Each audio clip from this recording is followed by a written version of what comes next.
नमस्कार आबाजी, माझ्या लहानशा चॅनलला तुम्ही वेळ दिल्याबद्दल धन्यवाद.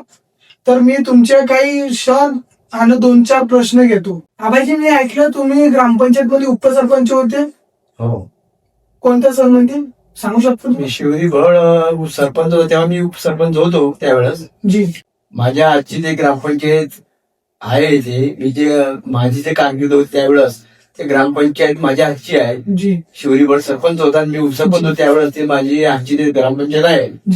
मी आपल्या कुटुंबातून हे ऐकलंय का अगोदरच्या वेळेस आपले इथे गणपती बसत होते, हो. तेव्हा गाव जेवण होतं का? होतो तेव्हा, पण आता लोक इकडे तिकडे गेले त्याच्यानं आता गाव जेवण कमी झालं. जी म्हणजे आता पहिले पुष्कळ लोक गावात होते तर सांगायचं गाव जेवण करत होतो, हो. पण आता पुष्कळ लोक बाहेर गेले, तू गावातून काही राहायला गेले त्याच्यानं आता कमी झालं ते जेवण. जी. आता मोजक्या लोकांना करत आहोत. आबाजी, मला हे सांगा, आपण हरिनाम सप्ताह घेतो हो. 7 दिवसात गावात, हो. तर त्याच्या म्हणजे तुम्हाला पूर्वीपेक्षा आता म्हणजे का वाटतो? पूर्वीपेक्षा आता म्हणजे आता महागाई वाढली सत्यामध्ये, त्याच्यानं आता पुष्कळ लोक असे काय वर्गणी देतात, जी पण काम करू लागत नाही. काम केलं पाहिजे तिथं. जी पुष्कळ लोक वर्गणी देऊन मोकळे होतात, पण तिथं मेहनत जी आहे ती मेहनत करायला पाहिजे आणि एक पोरांनी तिथं सहभाग घ्यायला पाहिजे सप्त्यामध्ये, हे मी म्हणतो आताच्या काळात. आबाजी, सप्त्याचे 7 दिवस तुम्ही हे दिंडी काढता आणि फुरताईनं कामं करता, हो. ते एवढी फुरताई तुमच्यामध्ये कुठून येते? सप्त्याच्या 7 दिवस आम्ही दिंडी काढतो आणि सकाळी उठतो, काकडा करतो, हे सगळं आम्ही करतो. पण आमच्यामध्ये आम्ही एक पोराला घेऊन ते कामं करतो, त्यांनी सुद्धा एक पोराने या ठिकाणी सहकार्य करायला पाहिजे आणि सर्वांनी मिळून या गावाचा सप्ताह चांगला केला पाहिजे असं आमचं मत आहे. आणि त्यांनी सर्वांनी येऊन या ठिकाणी सप्त्याला अनुदान वर्गणी देतात गावातले लोक, जी पण मेहनत जोपर्यंत करत नाही, एक पोरं त्या सामोर येत नाही तोपर्यंत सप्ताह चांगला होणार नाही, सुरू होणार नाही असं माझं मत आहे. आणि त्यांनी सर्वांनी येऊन या ठिकाणी सप्ताह चांगला करण्याच्या दृष्टिकोनातून त्यांनी सर्वांनी मदत करावी ही आग्रहाची विनंती आहे माझी. आबाजी, जेवढीतले तुम्ही आहात तेवढीतले मी 4 पोरं घेऊन काही त्या सप्त्यात दिसत जाईल. ठीक आहे ना, चांगला आहे ना. यंग पोरांना सहकार्य केलं मला फार आनंद आहे. पण त्या ठिकाणी येऊन सगळ्यांनी येऊन त्या ठिकाणी कार्यक्रम हातभार लावला पाहिजे अशी माझी विनंती आहे. कारण का सप्ताहामध्ये एका दोघांचा काम नाही येते, सप्ताहामध्ये एवढा मोठा होतो आपल्या गावचा आणि त्या ठिकाणी येऊन सर्वांनी जर हातभार यंग पोरांना जर हातभार लावला तर आम्हाला आनंद होणार आहे आणि आनंद होणार आहे. त्यापासून मला अशी प्रेरणा मिळेल की यंग पोरं या ठिकाणी येतात बा, सप्ताह करतात बा, असं माझं मत आहे. आणि त्यांनी येऊन या ठिकाणी चांगलं सहकार्य करावं अशी आमची इच्छा आहे.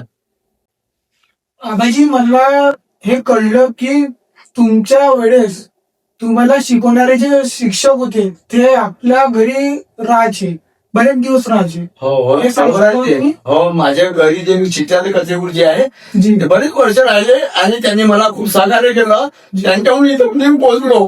जी त्यांनी बहुत सहकार्य केलं आणि त्यांनी कचेगुरुजी होते ते पुष्कळ दिवस म्हणजे मी फुकट ठेवलं. मला असं काही त्यांनी किराया वगैरे काही दिला नाही.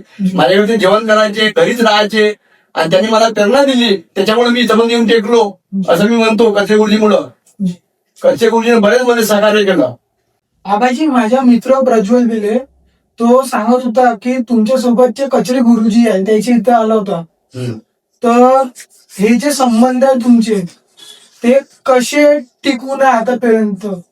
म्हणजे माझ्या म्हणजे संबंध आहे कचेगुरुजीचे बऱ्याच काळापासून टिकून आहे. मी त्यांना सोडत नाही. जी त्यांना मी पत्रिका वगैरे सगळं देतो, मी त्यांना आमंत्रित करतो आणि मी त्यांना सांगतो, मी त्यांना मानतो कचेगुरुजींना.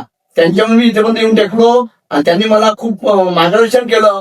त्याच्यामुळे मी सगळं आपल्या याच्या संबंधात जी खूप त्यांनी मला अशी कर्तव्य बजावून त्यांनी खूप मेहनत केली त्यांनी आणि मला सगळं इथपर्यंत मी आता आलो त्यांच्यामुळे मी इथपर्यंत आलो आणि त्यांनी मला खूप सहकार्य केलं.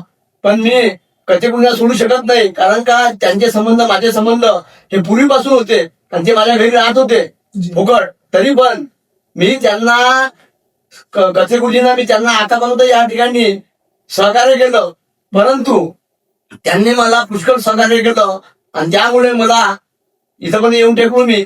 आणि आता मी त्या कचेगुरुजीचा माझा संबंध आहे, मी त्यांना सोडत नाही. माझे संबंध चालू आहे. संबंध टिकवणं हा एक भाग आहे. प्रत्येक माणसाला आपले संबंध टिकवले पाहिजे असं मला वाटते. कारण संबंध अनेक लोकांशी नसते, पण संबंध जर चांगले असले अनेक लोक कामात पडतात आपल्या आणि ते कामात आले की ते संबंध टिकून राहते. म्हणून गुरुजींनी मला खूप असं मार्गदर्शन केलं, खूप संबंध मी त्यांच्या बरोबर टिकवले आणि आता माझे संबंध त्याचे चालू आहे. मी कचरे गुरुजींना एक प्लॉट घेऊन दिला होता दहेगावले. तो प्लॉट सुद्धा त्यांना मी आता विकून दिला. 15 लाखात दिला, त्यांनी 2 लाखांची प्लॉट घेतला, 15 लाखात त्याला विकून दिला. परंतु त्यांच्यामुळे मी त्या गुरुजीचं भलं झालं आणि माझंही, म्हणजे त्यांच्यामुळं मी इथं येऊन टेकलो, हे खरी गोष्ट आहे. परंतु गुरुजींना सहकार्य खूप केलं मला आणि मी ते संबंध टिकून ठेवले. संबंध टिकवण्यासाठी त्यांनी मला खूप मार्गदर्शन केलं. पण संबंध चांगले टिकवण्यात प्रत्येक पिढीने संबंध टिकवले पाहिजे. प्रत्येक माणसाने संबंध टिकवले तर त्याला फायदा होतो, हे आपल्याला नक्की सांगता येईल. आबाजी, तुम्ही ग्रामपंचायत मध्ये उपसरपंच असताना तुम्हाला ग्रामपंचायतच्या कारकिर्दीबद्दल काही आठवते का? हो, म्हणजे मी सरपंच असताना, उपसरपंच असताना माझ्या वेळेस तो शिवरी सरपंच होता. जी. पुष्कळ आम्ही कामं केले. आजचा सरपंच तो कामं करून आला आहे. पुष्कळ त्यानं गाव स्वच्छ केलं, चांगलं केलं त्यानं गाव, आणि त्यानं पुष्कळ प्रगती केली या गावाची.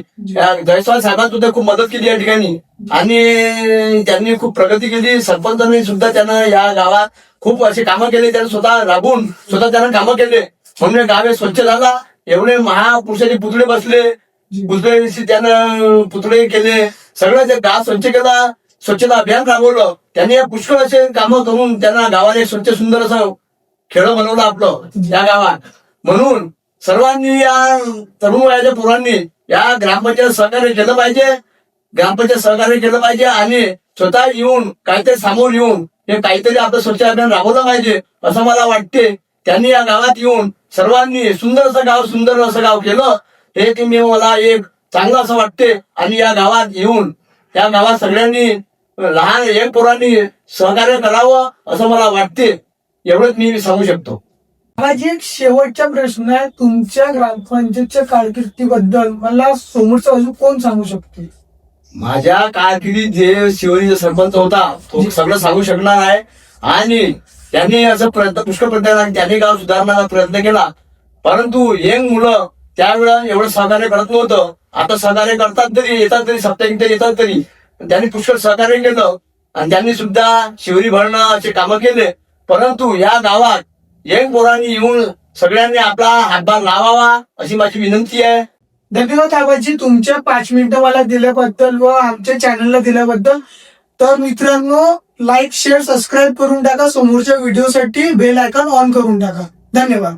एका कवीने एक सुंदर भजन म्हटलं, कानडा राजा पंढरीचा, कानडा राजा पंढरीचा, वेदा नाही कळला, वेदा नाही कळला, अंत पार याचा कानडा राजा पंढरीचा, कानडा राजा पंढरीचा, निराकारा निर्गुण ईश्वर कटी ठेवून या हात, उभा राहिला विठेवरिया, उभा भिवरे तिरीत कानडा राजा पंढरीचा, कानडा राजा पंढरीचा, बाळकडापी देवकीचा यशोदेचा काना, गोकुळ सोडून विठेवरिया घे विसावा पुन्हा कानडा